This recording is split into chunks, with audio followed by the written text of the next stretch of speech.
Singing in the name of God, let it be, let it be. Praying in the name of God, let it be, let it be. Hello, boys and girls, we meet again. This is the time for our sermon. Let's pray together. Heavenly Father, thank you so much for the beautiful kids who are out there. Lord, bless them abundantly. Put a smile on their faces because you love them. In Jesus' mighty name we pray. Amen.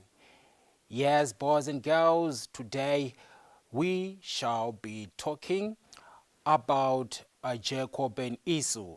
Jacob and Esau. These were handsome brothers. These were twins. Yes. Do you know twins? Do you know twins? Yes, twins are born of the same mother and at the same time. But there's something which is surprising about these two kids or these two twins. They fought each other, always fighting. And you can wonder now, how can twins be fighting from the same mother, born at the same time? Yes, it happened. That's why most of the time, even you who are not twins are always fighting and you wonder, why are we fighting? With my sisters? Why are we fighting as brothers? Yes, because twins fought. Do you know what they were fighting for? They were different. They were different in their actions, in the way they looked. You know what? Jacob himself was a tent dweller. He lived in the tents. He was a plain man. But as for Esau, Esau was a hunter and he was hairy. You know that, and they were different, and that difference made them to fight always. Instead of appreciating each other, instead of clapping hands for each other, they were always fighting. Yeah, so if your sister succeeds in something, if your sister does well in school, if your sister performs well, maybe in athletics, and becomes number one, don't be jealous of her. Clap hands for her. Say, wow, wow, our family has won. My sister has won. My brother did well. My brother is the best. Hey, but you spent most of the time having a face like this. You are angry at your brother. You are jealous of your brother. Just like Jacob and Esau. Just think of the time they wasted. They could have hugged each other. They could have played together. They could have gone to the shops, if there were shops at that time. They could have gone places together as brothers. Yes, fighting for each other, not fighting each other. Are we together, boys and girls? Yes, so don't waste your time being mad at your sister. Don't waste your time being mad at your brother, but smile together. Be happy together because you are family. If twins fought, there is a possibility that you are fighting with your siblings as well, but don't fight because of differences. Appreciate your differences. You are not alike, but you are a somebody. Appreciate yourself. You are a somebody. What you are able to do, your sister might not be able to because of your differences. Are we together? Yes, God wants people who are united and who love each other. The family which is united. May the good Lord bless you till we meet again. Let's pray. Heavenly Father, thank you so much for this day. Thank you so much for the boys and girls in here. Teach us to learn that we are special in our own differences, Father. Thank you so much for this day. Bless us in the mighty name of Jesus Christ, we pray. Amen.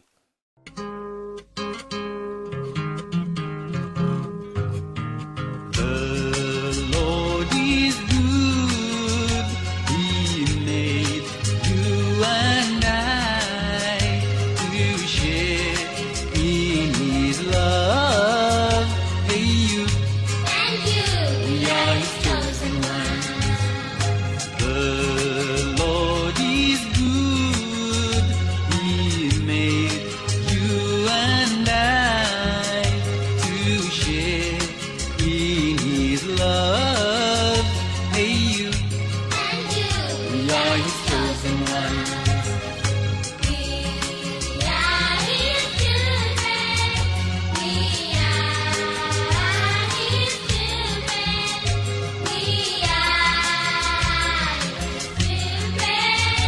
Hey you, and you. we are his chosen ones.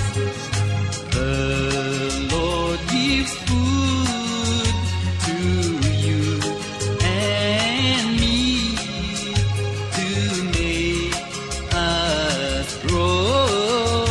Hey you, And you. we are his chosen ones.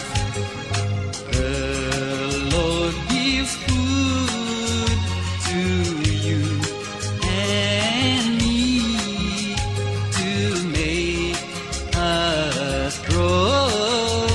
Hey you, And you. we are his chosen ones. We are his children.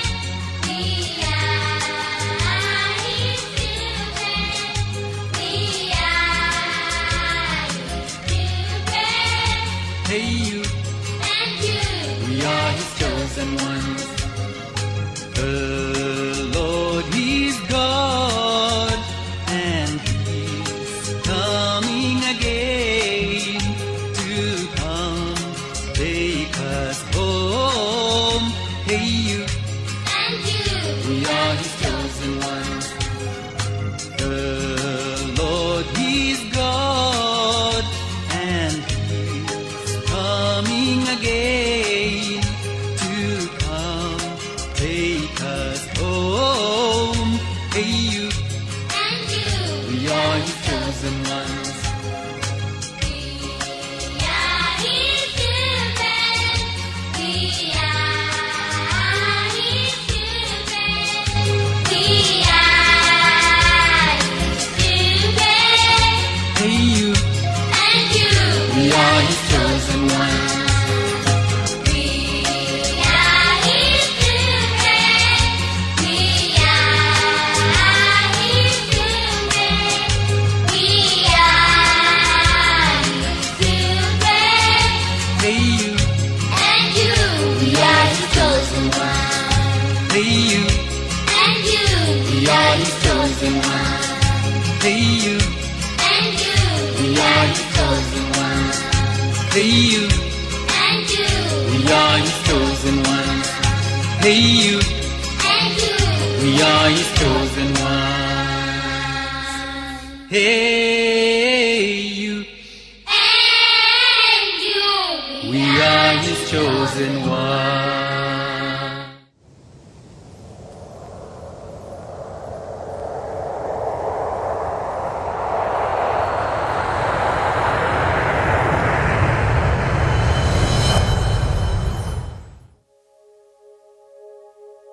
Kuku Mhomho kubheke emnqamlezweni Yesu uthe bhekani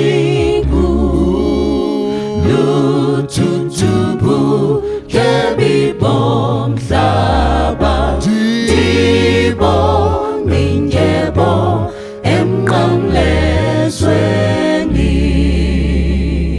khangela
Kwazwai vana vaMwari, toda kutenda Mwari nemukana wavatiwanisa wekuti tikumbane pamasaisai tichidzidza shoko raMwari.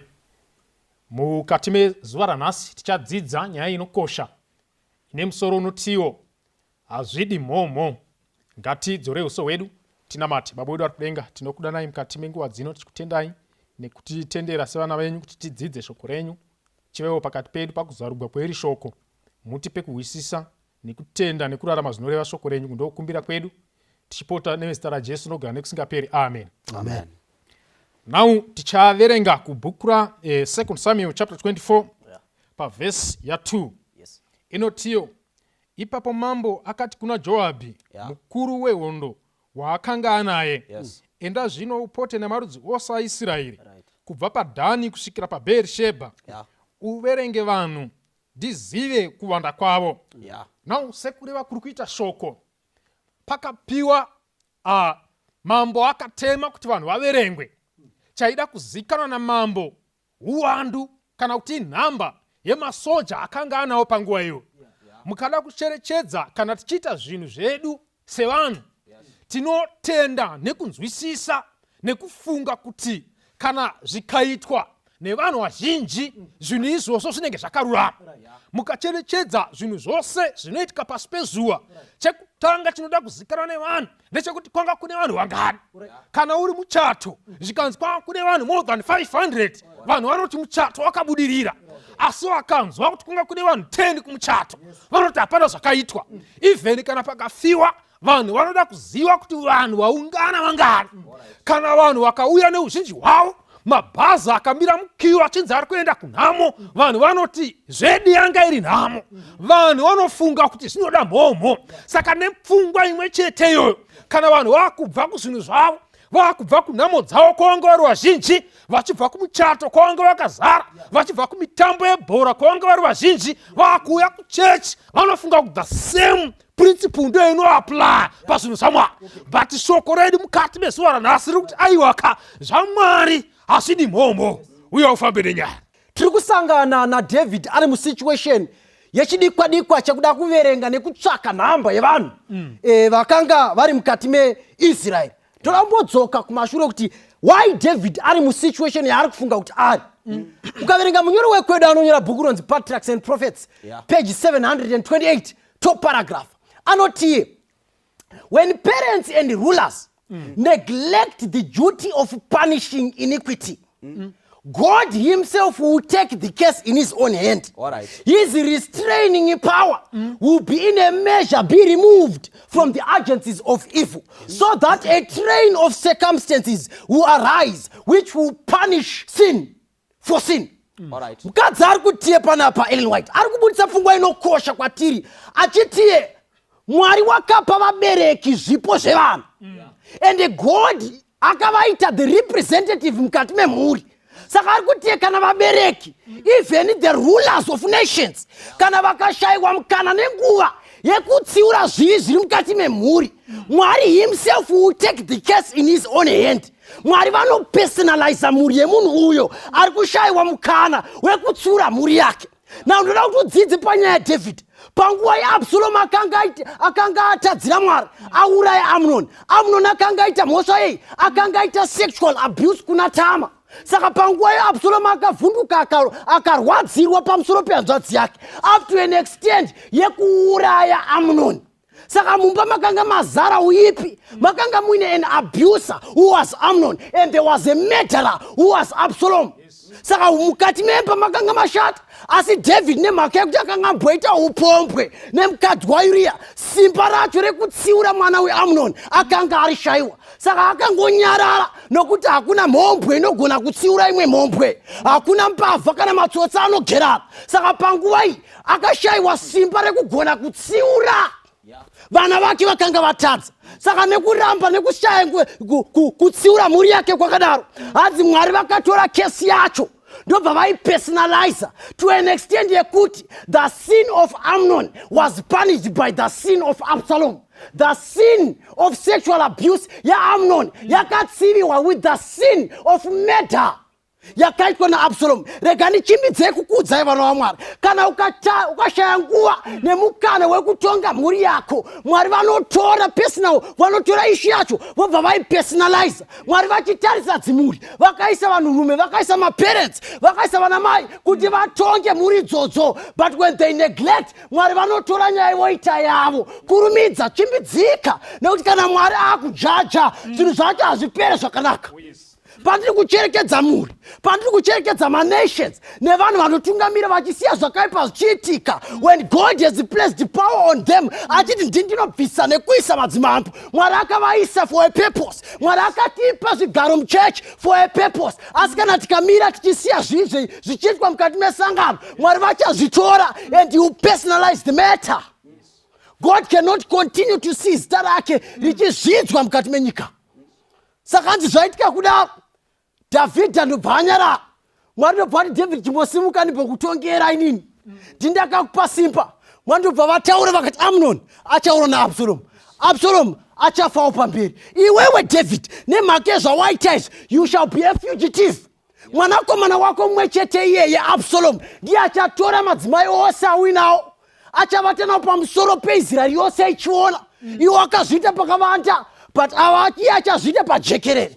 Saka zvinhu izvi pazvakanga zvichitaura pamberi paDavid, akaziva kuti ndiri kutsiviwa zvakaipa zvandakaita zvekutadza kutsiura vana vangu. David akazobuditswa naAbsalom. Absalom atora umambo. Panguva iyoyo mukadzi zvakanaka, Absalom akanga akutora ma-chief advisors aDavid. One of them ainzi Ahithophel. Ahithophel ainzi kana ukabvunza kwaari zvakafanana nekuti wabvunza Mwari wacho personal. Akanga akachenjera zvakadaro zvekuti David paakanzwa kuti even Ahithophel aenda naAbsalom, hanzi akachema akati kunyange naAbsalom ari pakati pavo aiziva kuti kana nyaya yamira zvakadai haisina kumira zvakanaka, achitiza achimhanya. Zvinonzi munguva iyoyo akashoterwa even nemauto, nekuti even his kingdom had been divided. Vamwe vakanga vaenda naAbsalom, iye achitarisa vanhu vaanga ainavo vakanga vari vashoma zvekudaro zvokuti David wakadedera akatya. He thought God had forsaken him. But mumazuva ekudaro ndopaakatanga kunyora mamwe mapisarema akati vavengi vangu Mwari vakandikomba. Ndingatizire piko, ndimi moga rutiziro rwangu, ndimi moga ndicharingira meso wangu, ndakatarisa kumakomo. For I know that my deliverer is there. Muchandirwira kuvavengi vangu. Akanga akura David achiziva pauduku hwake kuti Jehovha Mwari wake ndiye unomurwira. Aimuziva. Mwari akambomurwira pana Goliath. Akati kuna Goliath, kunyange ukauya iwe wakabata the sword, kunyange ukauya with the shield, I come to you in the name of God. Mwari wake aimuziva. But tiri kusangana naye pana chapter 24. Hameno zvaita sei? Kochiko chaitika naDavid. Wakuisa muvimbo yake muvanhu, wakuisa kuvimba kwake mumasoja, akuisa kuvimba kwake munhamba neuwandu hwavanhu. Zvaita sei naDavid? Kochii chanetsa naDavid? Saka chapter ya 24 ukatanga matangiro evhesi ya1 inotiyo David wakamuvhiwa naMwari. First Chronicles, a synonymous chapter of this chapter, iri kuna 2 Samuel chapter 24, inobudisa pachena kuti it was Satan who moved David. Koteche natatanga kuverenga ndo zvainobva yaclarify kuti God will remove his power. Mwari vanobvisa his restraining power. Pavanobvisa restraining power yavo, vanotendera the evil agencies to work out ruin. Patikutarisa vamwe vanhu iko zvino zvinasi, tiri kucherekedza vanhu vazhinji, Mwari vakabvisa his restraining power. Ukatarisa iko zvino zviri kuitika mukati menyika, muurayiro uri kuita vanhu, upombwe huri mukati menyika, ukatarisa the evils that are taking place in our world, I have nothing to say but that there is a restraining spirit of God that has been withheld. Pane mweya uri kubviswa slowly and surely. Ukaona kamupfekero kakuita vanhu mukati menyika ino kasina kunyara, kanobudisa pachena kuti there is a spirit yabviswa. Saka David panapa tiri kusangana naye pavhesi ya 2 kuti Joab pakanzwa mambo achiti enda unoverenga vanhu. Now this was not the first time pakaitwa nyaya yecensus. Census yakamboitwa kare. bhuku raNumbers ndo zvarakatonyorwa chitaura pavaindondogara muIsraeri vaifanira kuziva nhamba nekamugaro kavanenge vakaita, but census payaitwa nemapriest nemamagistrates, yaisaitwa nemamilitary officers. Military officers padzakauya dzakubata basa zvakaraisa question muna Joab. Joab akudzaita seko nai mambo makutarisana chiri kuitika. Joab akabva akurumidzika kuziva kuti mambo havasi kuda kutemba nesimba raMwari, vada kutemba nesimba ravanhu.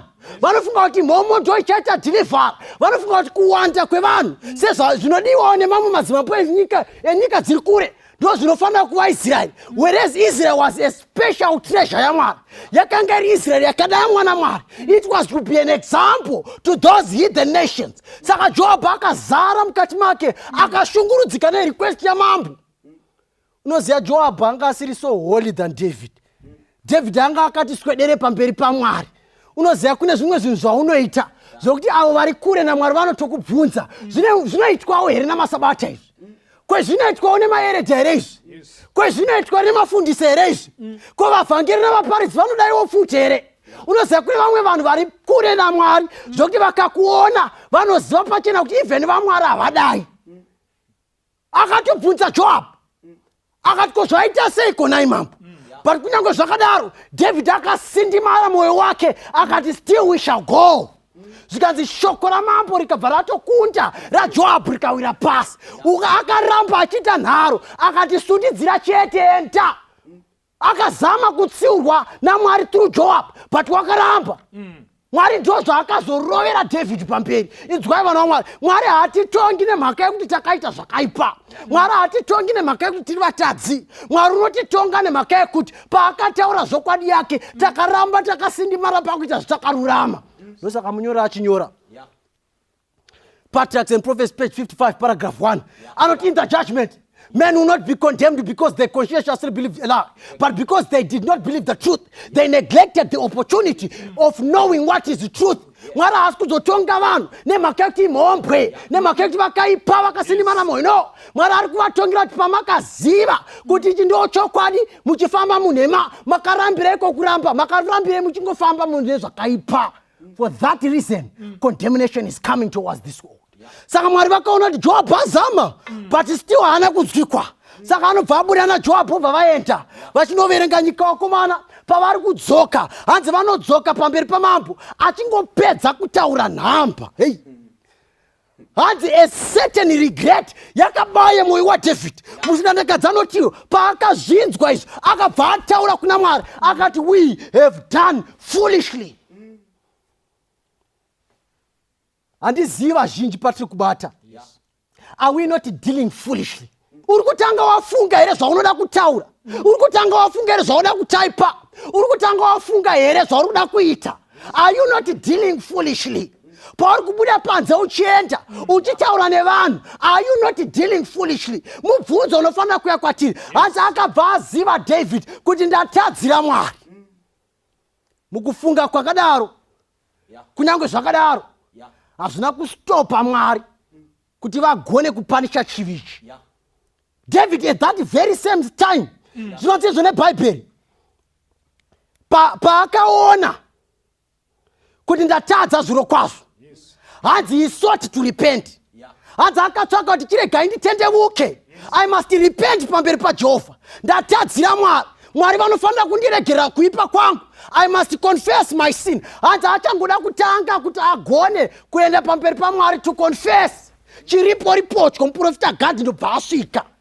Hanzi achingosvika kutoti takuda kutombokonfesa zvikanzi chimbomirai. Ndapiwa message naJehovha. Jehovha Mwari vati chivi chamaita ichi ndachiona. Saka ndoda kuti musarudzo pazvinhu zvitatu zvandichakupai, that which you are going to use.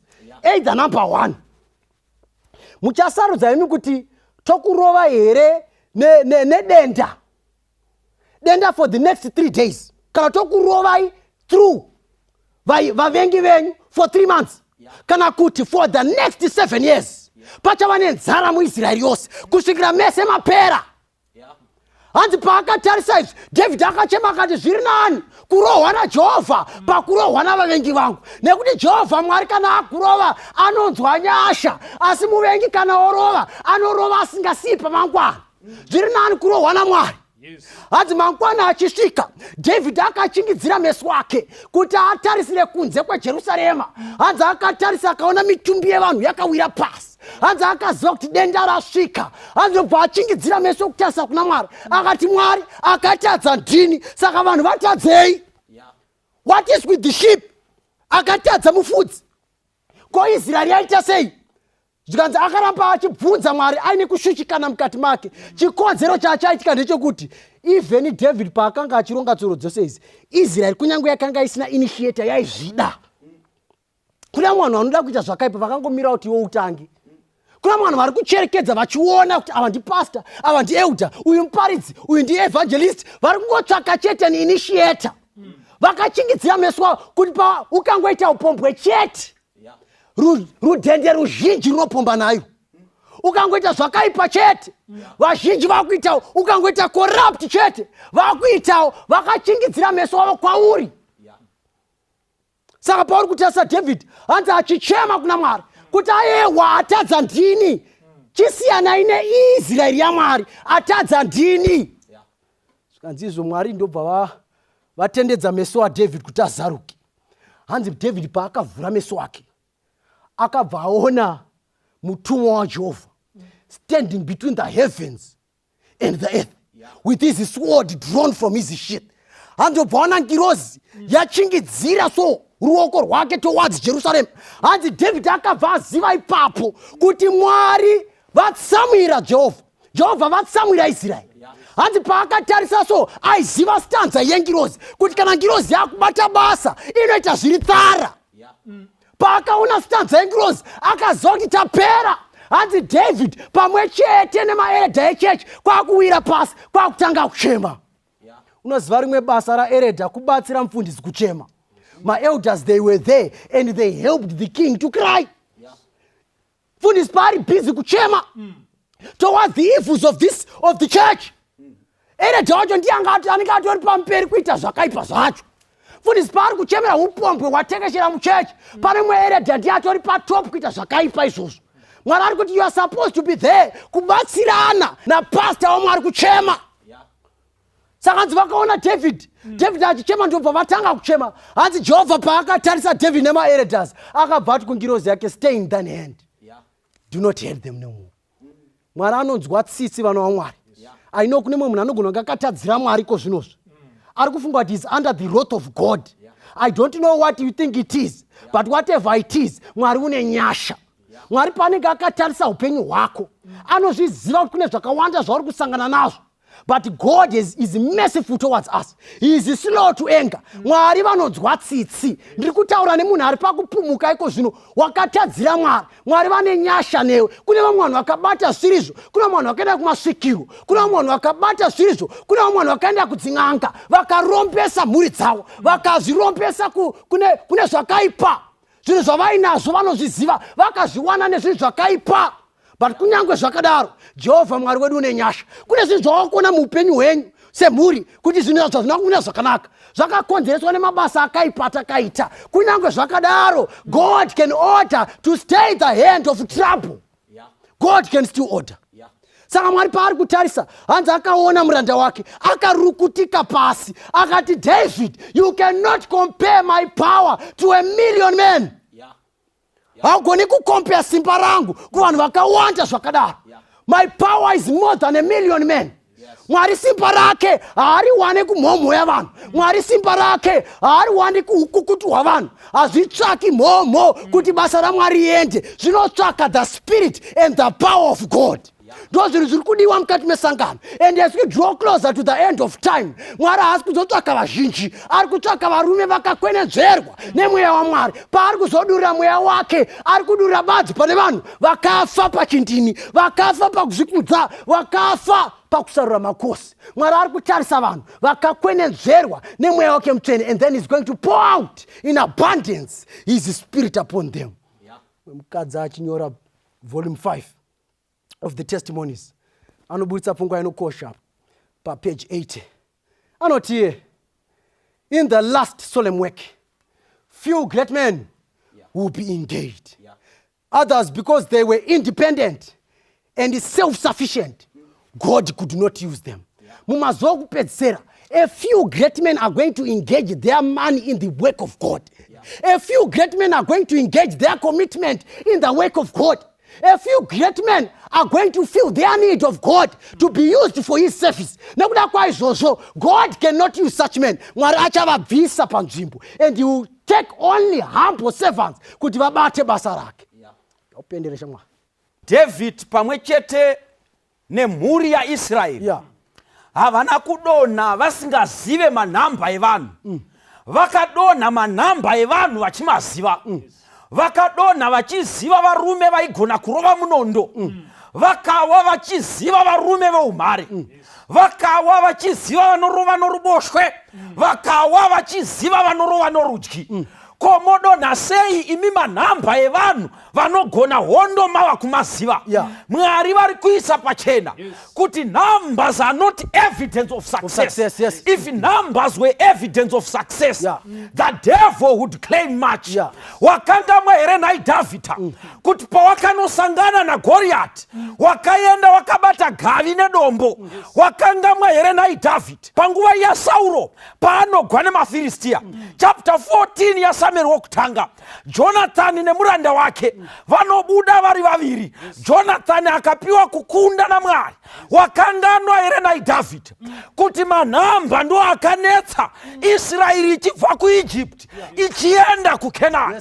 Ndati ndikuudzei vana vaMwari kuti mukati meiri basa hazvitsvaki uwandu, zvinotsvaka vanomirira Mwari. Dai panyika painzi panoitwa maelections ekuti Mwari naSatani ndiani angagona kutonga pano panyika. Satani waihwina. Chikonzero pamazuva aNoa paiva ne8 vaida Mwari. Pamazuva aLoti makangowanikwa vana vaive vari kusaidi kwaMwari. Teererai vana vaMwari, mukati mebasa raMwari kuti rifambe hazvitsvake kutarira kuti ndiani wabvisa kuti ini ndigobvisa. Hazvitsvake kutarira kuti ndiani washanda kuti ini ndigoshanda. Hazvitsvake kutarira kuti ndiani uri mberi, ndiani wakatungamira kuti ini ndigotevera. Chikonzero nei vanhu vari serious nezvinhu zvaMwari in every generation vashoma kudarika vanopandukira Mwari. Saka David nehondo dzake, David nemaarmy general ake vanowa pamberi paMwari. Let me say this, sometimes Mwari vanotendera kuti vanhu vane umhare, vanhu vane mari, vanhu vane matalents vakonewe kuti zvionekwe kuti the work does not depend on money. The work does not depend on talent. The work does not depend on planning, but it depends upon our consecration, upon our surrender to God. Saka David anowa kwete nekuti Mwari havana simba rekumusumudza, asi kuti agova evidence yekuti it's not about numbers.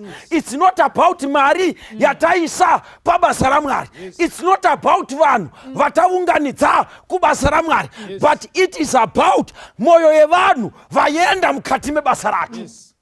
Teererai vana vaMwari, challenge yaitika mukati memazuva okupedzisira. Vanhu vanoda kuevaluata success yebasa raMwari best nezvavanovona mukembi yemuvengi. Saka vanonofamba famba so usvika voti vati mukembi yemuvengi wakomanaka mune magiants. Isu netu vanhu twatinato hatina zvatinogona kuita. Mukembi yemuvengi wakomana mune vanhu vakawanda. We are few. Mukembi yemuvengi wakomana they are men of skill. Therefore basa iri hatigoni kuritora. Asi Mwari ari kuti kunyange makaita semhashu, Jeriko hamuri kundi nekugwa, Jeriko munorikunda nekuritenderera. Kunyange makawanda sevarume vaGidheoni, wese anenge amwa mvura akazvambarara anodzokera kumba. I am a God who does not rely on numbers, but I rely nemoyo yevanhu vari kuda kuenda mukati mebasa rangu. Who shall take up the work of God? Ndiani achaenda mukati mebasa raMwari. Tararama munguva yekuti apo vanhu vanoda kushandira Mwari, vanotarira mota dziri kudhiraivhiwa mukati menyika, voti vhangeri hatingariparidzi kana tisina mota dzakadaro. Tararama mukati menguva apo vanhu pavanoda kushandira Mwari vanotarira mari dziri mumabank accounts evanhu vavanoda kunoparidzira, voti the numbers are too large for us to be preachers to such a people. Therefore ngatimbonounganidzai mari. And let me tell you, sometimes mwari vanotendera kuti nemari dzedu tisaprodusa maresults. Chikonzero, we will think our money has bought the salvation of souls. Tererai vana vamwari, tararama mukati menguva nayo iyo vanhu vanotanga kutarira kuti chii chavanacho. Tararama mukati menguva nayo vanhu vanotanga kuevalueta zvavangagona kuita kuti basa ramwari rigone kufambira mberi. Regai ndikutaurirei vana vamwari, mwari ari kuti kana muchida kuita basa rangu zvipirei kwandiri. Kana mada kubudirira mukati meiri vhangeri, ipai moyo yenyu, ipai pfungwa dzenyu, ipai simba renyu kuti basa rangu rifambire mberi. Unofunga here iwe mudikano kuti womwari vangagona kushanda newe uri woga? Chimwe chanetsa mukati menyika ino, vanhu vakamirira kuti mumwe atange ashanda kuti ivo vazoshandira mwari. Saka vanotarira kuti auya kuprayer band ndiani, auya kusabha school ndiani, auya kuchidzidzo ndiani, watendeuka mumhuri medu ndiani. People are waiting for numbers to be convinced that they can work for Jesus. But let me tell you mudikano, nhoroondo yenyika ichapetwa kumhuri kwenyu kusina watendeuka, iwe ndokurashwa. Nyaya yesabhasku ichapera, iwe usina kumboiatenda. Chikonzero nei? You are waiting for numbers. Mwari ari kutsvaka vanhu vanoita move forward, not because they have seen numbers, but because they trust the command yamwari. Saka David aiti wakomanaka, hondo yemafiristiya iyi hatigoni kuivamba nokuda kwekuti tiri vashoma. Saka ngatitangei tambovona kana tiri kuda kuparidza ndiani muparidzi watinaye, kana tiri kuda kuenda kunopa ndiani ane mari ari pakati pedu, kana tiri kuda kuenda kundoshanda ndiani ane simba ari pakati pedu. But let me tell you vana vamwari, mwari ari kutsvaka vanhu vanoti kunyange nechimedu chechingwa ini ndichaenda. Jesu nerimwe zuva akagara mutemberi panguva yezvipo, kunonzi wakatarira vanhu vachipa out of the abundance yezvinhu zvavakanga vanazvo. Hanzi Jesu ndobva avona imwe chirikadzi yakasvika ipapo, in her bank account mazero aisasvika kumaviri, in her bank account mazero aisasvika kumatatu, in her bank account aisasvika kumashanu, aisasvika ku7. Akauya netumari tuviri tudoko tunenge 14. Zvikanzi naJesu, not numbers but mukadzi uyu wapa kudarika vose. Regai ndikuudzei vana vamwari, it's not about numbers, but it's about the sacrifice that we make in parting with the gift. It's not about numbers, but it's about the sacrifice and the effort that we are putting kuti basa ramwari rienderere mberi. Ndianiko pavakomana achamira achati kunyange mamwe majaya ose akasamira kurutivi rwamwari, ini ndichaenda kurutivi rwamwari. Ndianiko pakati pana baba ari kuti kana vamwe vose vakasaenda kuwitnessing, vamwe vose vakasaenda kuprayer band, ini ndichaenda kurutivi rwamwari. Ndianiko pakati pana mai anoti kunyange vamwe vose vakaenda kumakuwa, inini kumakuwa handisi kuzoenda, ndichaita makuwa evhangeri kuparidzira vanhu kuti vaponeswe. Ndianiko mukati mavasikana achati kunyange humandara huchiita kunge huna basa, ndicharamba ndiri mandara kuna Jesu. Ndianiko mukati menyika achati kunyange vamwe vose vhangeri varamba kuriparidza, ini ndichatora chitanda chevhangeri ndofambira nacho mberi. It's not about numbers, but it's the consecration yatiri kuisa kuti tishandisike naMwari. Want to be praying with somebody mukati menguva ino anoti Mwari ndiregererei, I have waited for so long to see much numbers. Pandaiverenga chapter yakandidisturbai kuti David nevarume vake vakaita 9 months nemamwe mazuva pamusoro anosvika 20 vakamirira kuziva nhamba yevanhu vekwaIsraeri. They lost time, they lost resources, just waiting to know the number. Terai vana vaMwari, vanhu vangani vapararira muchitema takamirira kuziva manhamba. Vanhu vangani maprogram mangani aMwari afeila takamirira kuziva manhamba. Imhuri ngani dzarara nezhara takamirira kuti manhamba akawande afe. I want to pray with somebody. Anoti, Lord, I've wasted so much time waiting for numbers, but alas, your people are perishing. I need to take up this work. I need to labor together with you. Kana aripo akadaro, tingatsinzina meso tinamati. Baba wedu vanogara kumusha kumusoro kudenga. Muzita ratenzi Jesu muponesi wedu. Long have we waited for numbers. Forgive us, our Father. Mutibatsirewo kuti pakurarama kwedu tigone kutora any opportunity that comes our way kuti tinge tichiparidzira kururama kwenyu Mwari. Batsiraiwo vana mai, mubatsire vana baba. Batsiraiwo majaya nemhandara vagone kutora chitanda chevhangeri renyu Mwari, kuti though all the world will forsake you, even in their loneliness, with the multitude of you, Father, they will stand on your side. Rangariraiwo mumwe nomumwe Mwari ane chido nebasa renyu, anogomera nekuchema pamusoro paro, muvaropafadze nesimba revazhinji kunyange vari vamwe chete. Tatenda yedu muzita raJesu. Amen. Kana nina Jesu ndinoenda kwese anotungamira, kuti asipo handina rufaro. Kwese ndina Jesu handityichiro, kwese handizotyiba. Kwese ndina Jesu handityichiro, kwese ndina Jesu handirindega. Kana vamwe vandisiya aneni, kana nzira izere matambudzo, kuti Jesu aneni ndinofara. Kwese handizotyiba, kwese ndina Jesu handityichiro, kwese ndina Jesu ndingararako. Apo dimare pasira ndibata, ndinoziva kuti achandimutsa. Kwese ndina Jesu musha wofadza, kwese handizotyiba. Kwese ndina Jesu handityichiro.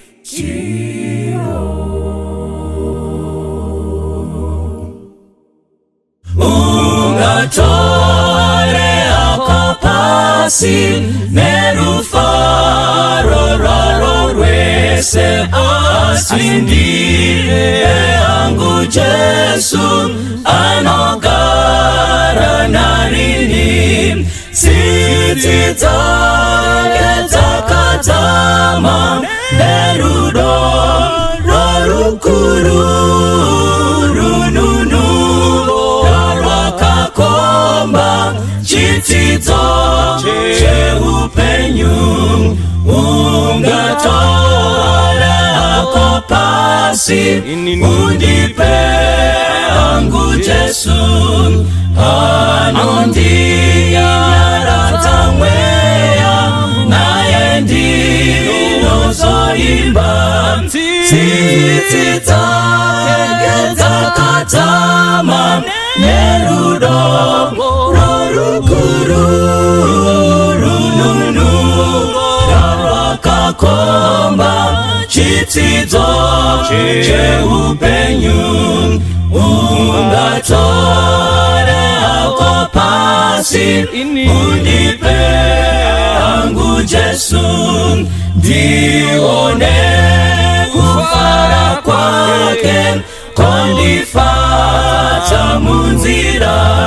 Tsitsi dzake dzakadzama nerudo rorukuru, rununu rwakakomba chidzidzo cheupenyu.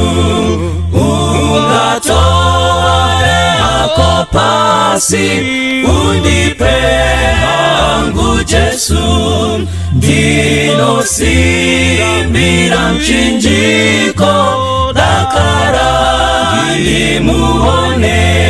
Tsitsi dzake dzakadzama nerudo rorukuru, rununu rwakakomba chidzidzo cheupenyu. tsitsi dzake dzakadzama nerudo rorukuru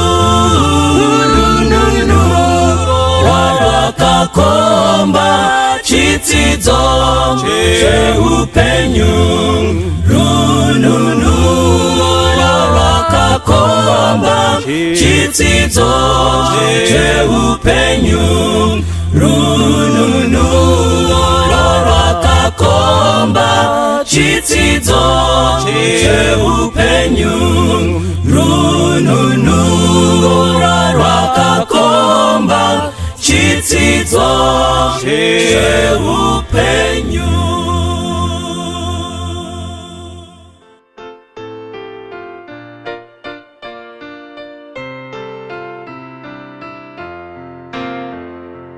Jesu ari mufudzi anokudaidza mukati mendangamo kuchine zvenzvimbo uya kuchina siuno apa uchimutsva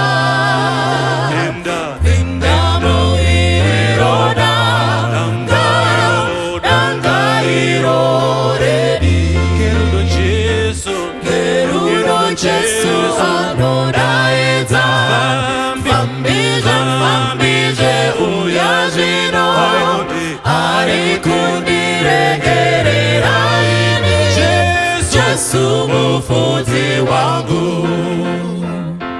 Jesu ari mufudzi wakafira iwe anodaidza zvino fambiuya kuneni kunze kune dambudzo uya unodanwa pinda muiroda ganga iro redi gerudo Jesu anodaidza